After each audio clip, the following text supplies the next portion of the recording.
so you've laid out the case of how Russia and a reintegration, and quite frankly, they're still pretty integrated. That's the hypocrisy of this thing. And President Trump, you're right, call him out at the State of the Union message. Go back about what, because this is, President Trump is hitting on all cylinders. The days of there's so much going on it can't be reported. One of the more important things is what Walsh just brought up. This study that's being done, and you need to do this study before you overthrow the regulations, right? That's how kind of the laws are written. What is this study? There's a study out there they put forward that basically said CO2 is a poison gas, and all their whole architecture of everything about CO2, the foundational element of it is that study, and that's what President Trump and Lee Zeldin are absolutely focused on, that to unwind that, because once you unwind that, the whole edifice of this ridiculous structure falls apart, does it not, Dave Walsh? No, totally. One of the Obama-era salient accomplishments, according to them, was their goal and objective of killing coal as an electricity resource in this country, for example. So they relied on a 2008 SCOTUS opinion that said the EPA had the right to make a determination what the list of official greenhouse gases was. So SCOTUS stopped there and said the EPA has the right to make a decision.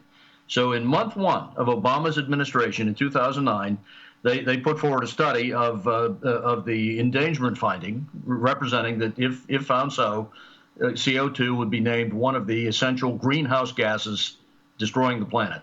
And yes, after their study for 9 months, 6 months, they indeed published regulations that said and renamed CO2 as one of the dangerous greenhouse gases. So forevermore, their alphabet soup regulations, all geared at, including the Clean Air Act and the Regional Haze Program, all of their acts were geared at shutting down the coal industry and eventually, in time, ending emissions of using fossil fuels for transportation, which was their goal and objective.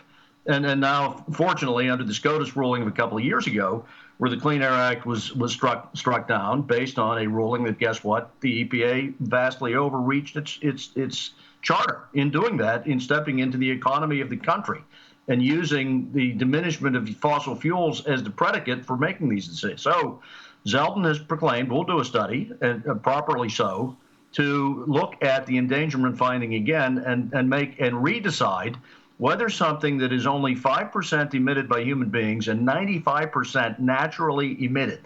Carbon is 95% coming from ocean water, lake, river evaporation, the rotting of plants and meat, and those kinds of things. The man-caused portion of the 0.004 that it is of the upper atmosphere is only 5%.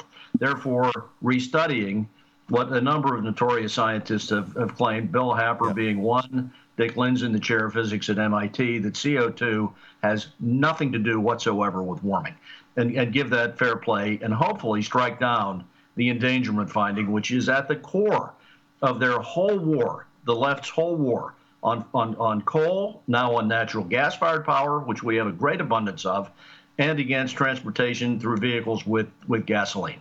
Their entire war on that has been based on the endangerment finding, which Zeldin has now properly put forward to contest and hopefully unwind and remove. So that's across all the 31 regulations he's begun to move on. That's the one that really is their centerpiece that has formed this war on our industrial economy.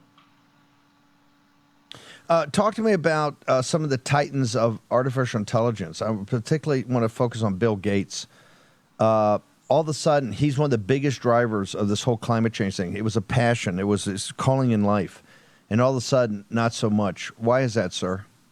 Well, a great piece in the Motley Fuel on his pulling support for his Breakthrough Energy Foundation that was all about renewable funding and, in some cases, nuclear funding, that he's beginning to lock the doors on some of the offices and even laying off, kind speak, firing people in his Breakthrough Energy Foundation.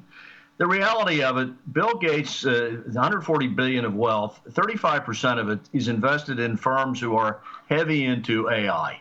Microsoft itself, through its GitHub Copilot, another firm called Schrodinger, 35% of his net worth is invested in AI, needing server centers, data centers to mine data.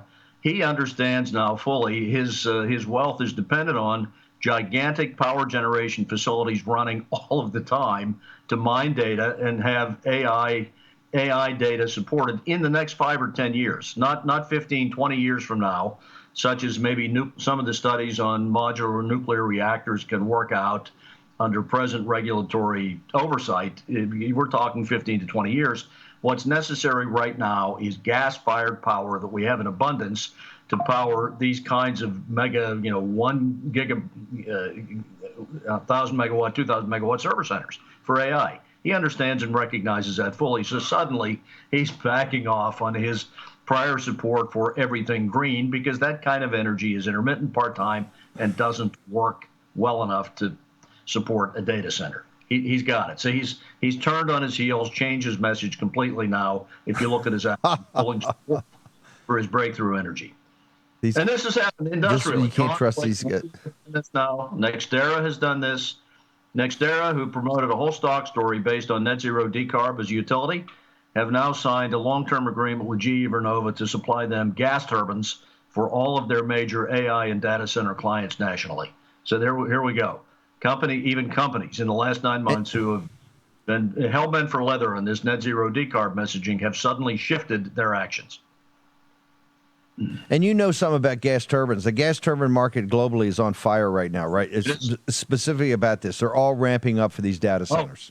No, in this country, the demand for gas turbines in the last 9 months has mushroomed by a factor of 8 times over the last 7 years. We've had an all-time record order level for the last 20 years occur in the last 9 months for large frame industrial gas turbines that make electricity for utilities, for munis, co-ops, and for server and data centers.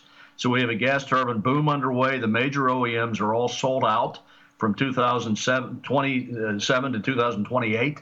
The shortfall now because of the huge demand for new gas turbines to begin to keep the lights on, A, and B, support data center and server center clients with energy that operates all of the time, 24-hour-a-day electricity.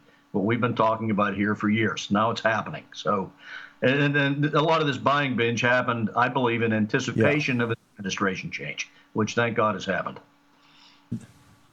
No, so here's the hypocrisy all around. You see it in Europe about buying the Russian gas. You also see it about they're still over there trying to say they're like Greta Thunberg, but they know that they're going back to the logic, the kind of common sense of energy. Here, we're going to throw out the nonsense that make it a poison gas. It's just absurd, as you said.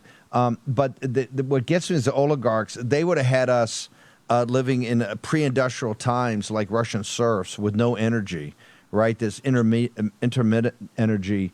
But then all of a sudden, when they saw they could actually make more money and become more powerful with artificial intelligence, the guys that own that all of a sudden just, oh, yeah, climate change, that was just a passing fancy. And these people bought into it as a religion. This was a secular religion, was it not, Dave Walsh?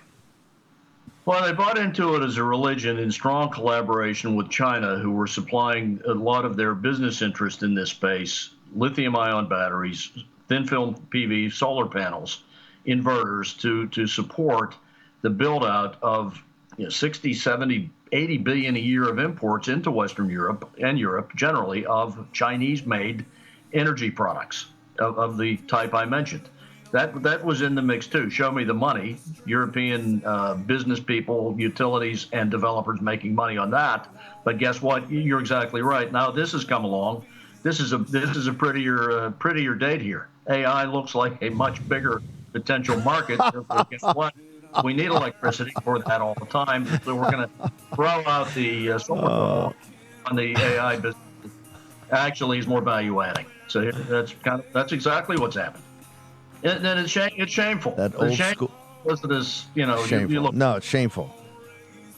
All the costs everything to it. So this is why they can't be trusted. They cannot be trusted. Dave Walsh, social media, brother. We got to use you while we got you before you go to higher callings. They're 2.5 times more support for Putin than Zelensky, while over here begging for money. That's the shameful. Anyhow, I'm on Getter, Truth Social, and X at Dave Walsh Energy. Thank you, Steve.